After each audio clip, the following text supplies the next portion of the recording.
नमस्कार, मी आचल न्यूज अनकटमध्ये आपलं स्वागत. पावतच्या ठळक घडामोडी. महाराष्ट्रात आता मराठा शिल्लक राहणार नाही, कारण सगळे मराठा कुणबी होत आहेत. मंत्री छगन भुजबळ यांचं वक्तव्य.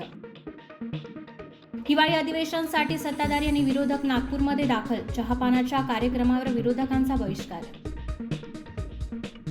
आमदार अपात्रे प्रकरणी नागपुरात होणार अंतिम सुनावणी.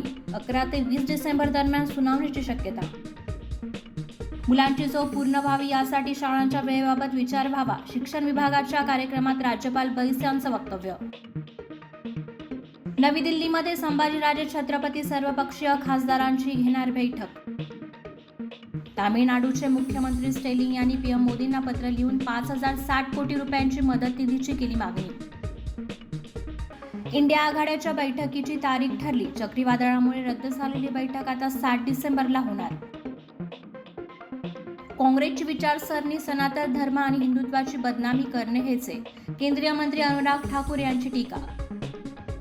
अभिनेता पियुष रानडे तिसऱ्यांदा विवाह बंधनात. सुरुची आडारकर सोबत बांधली लग्नगाठ.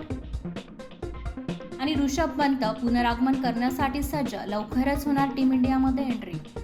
धन्यवाद.